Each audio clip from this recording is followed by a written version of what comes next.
Welcome to A Slice of Therapy. This podcast was created with Anchor. And if you've not heard of Anchor, let me explain. It's free. It's a really easy way to make a podcast. And it helps me because I can just do this every day directly into my phone, because there's creation tools that allow you to record and edit your podcast right from your phone or computer. So if you fancy making a podcast too, download the free Anchor app or go to anchor.fm to get started. In today's episode, I want to focus on how to reduce suffering and despair. And this idea comes from somebody called Viktor Frankl.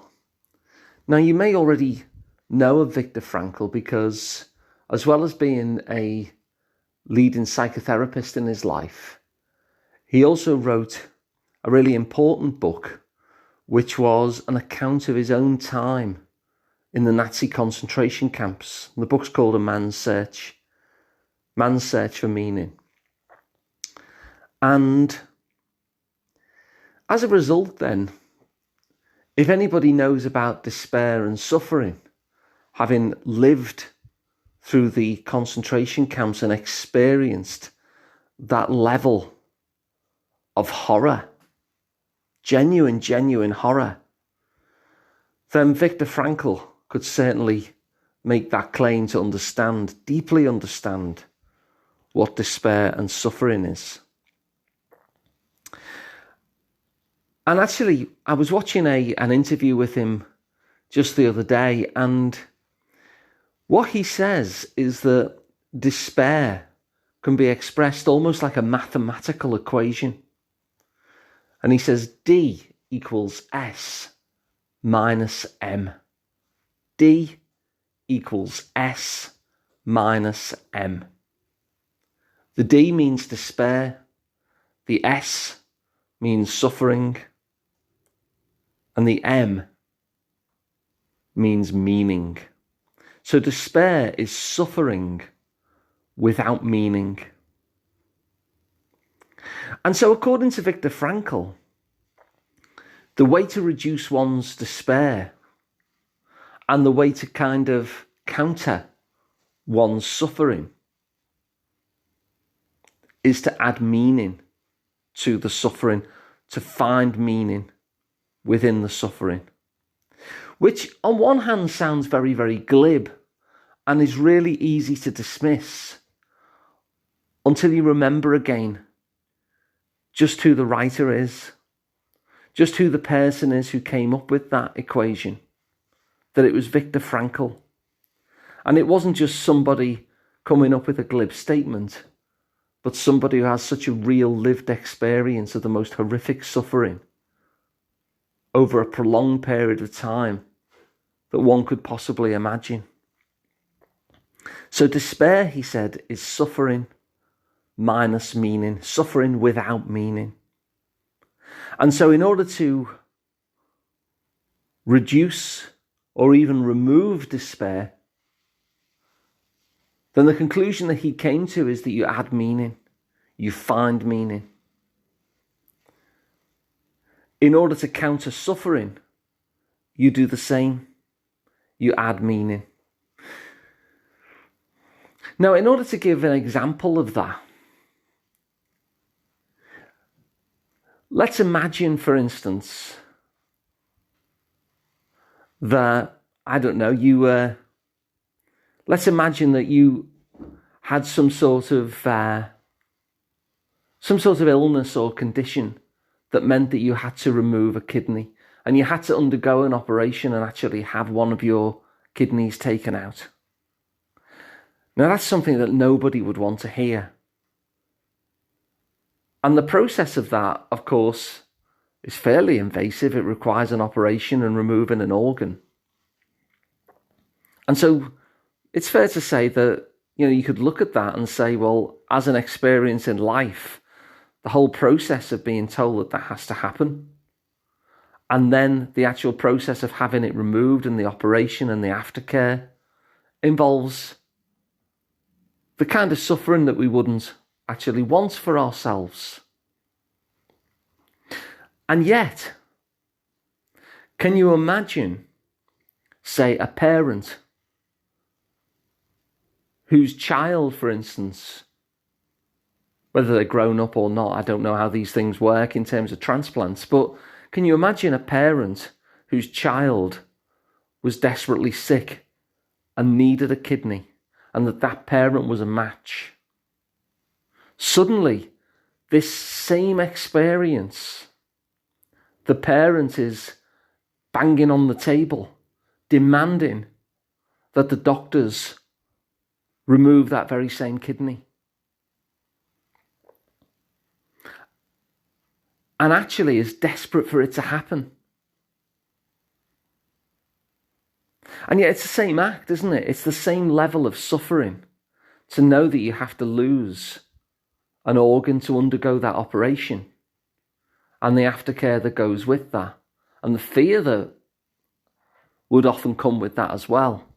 It's all exactly the same experience, except in that second scenario, there is so much meaning attached to that, because the parent is doing it to save their child who they dearly love, and they're only too glad to go through the suffering because it means that their child will no longer be sick.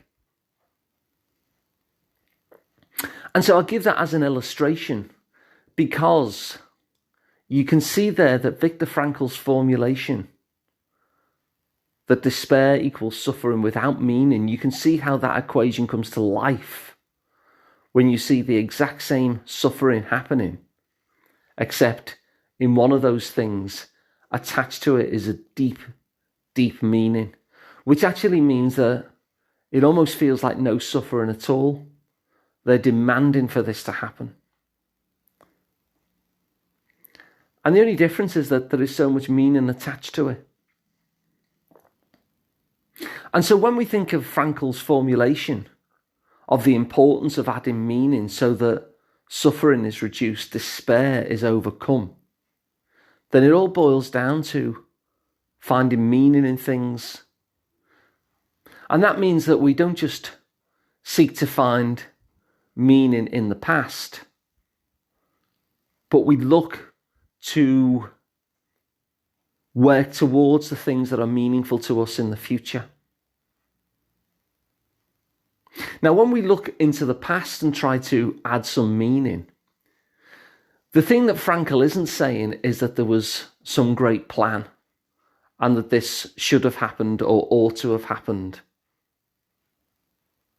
That there was some great divine master plan that meant that that appalling thing that happens to you in the past was meant to. He doesn't mean it in that way at all.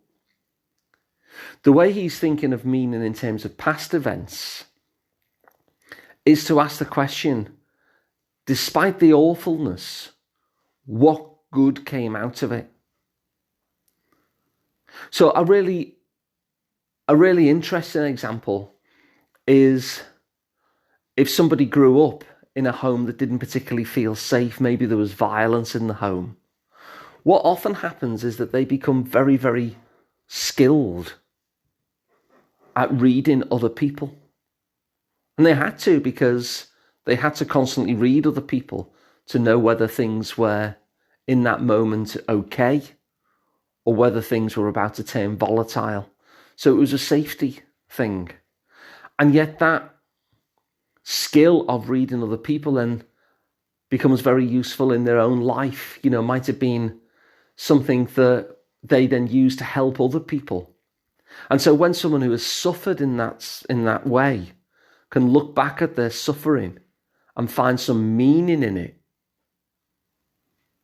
not that it was some great master plan and that it was right that it happened over because of some master plan, not like that at all, but just take some redemptive good out of the awfulness of it, much like Frankl did himself going through the concentration camps. And then, of course, the meaning is applied to the future. What are the things that we find meaningful in life? Because if we can almost guarantee that some suffering is going to come up, it's going to be a very different experience for us to undergo suffering in the future in pursuit of something meaningful than if we simply experience suffering with no meaning attached to it at all. And so it's an interesting question that Frankl poses. What is meaningful to you? And there are a number of ways in which we can actually look at what's meaningful to us. One very simple way, in fact, is just to assess every decision that you make and ask, given that I'm doing this, what does that tell me that I care about? Given that I'm doing this, what does that tell me is meaningful to me? You know, the therapist Marshall Rosenberg tells a story, and he tells a story where he's stuck in traffic, this awful commute that he does every morning, taking his children to school. And he thinks, this is awful. I have to do this every morning. But then he asked himself a question akin to that one. The fact that I do this every morning, what does it tell me that I care about? And he realised that he could have actually sent his kids to a school which was within walking distance. But this school that he has to drive and suffer through all this traffic is a better school. It had a better reputation. And so when he remembers why his children go to this school rather than that one, it provided enough meaning for him that he was able to undergo the suffering of the traffic, the commute, with that meaning attached. And so his suffering was reduced. But the key question there is, what does it say that I care about? What does it say that is meaningful about the fact that I've decided to do this commute every morning? And the answer came back to him that he cared about his children's well-being. And so in every little act that we take, we can ask that question. What does doing this tell me that I care about? What does the fact that I'm doing this tell me that I find meaningful? I'm doing this podcast now. Why? Why would I do this? I do this every single day. Why would I do this? What does it tell me that I find meaningful? And like a lot of my life, you know, I can see patterns in there. Self-expression, the desire to help others, are two immediate things to come to mind that I find meaningful. And so should suffering crop up while I'm pursuing those things, then the suffering won't quite be so bad because I'm pursuing something meaningful. And so that's my invite to you today, I suppose, is to think as you pursue your life. Now that you have this sense from Viktor Frankl, that the more that you pursue a life which feels meaningful to you, which has those aspects woven in that feel meaningful, that will reduce your suffering. Now you've got that concept. What are the things that you find meaningful? And there's lots of ways to approach this, of course, but one simple way is just to look at what you're doing already and ask yourself, what does this tell me that I find meaningful? What does this tell me that I care about? And in the asking of that question, maybe you'll find the things that would make your life more meaningful and any suffering that is awaiting us easier to bear.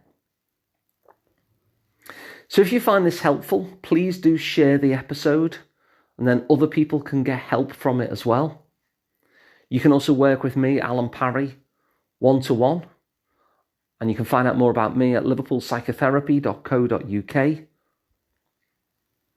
And subscribe to the podcast. It's completely free wherever you get your podcasts, or watch them online at asliceoftherapy.com. So thanks for listening, and I'll be back again tomorrow with another one.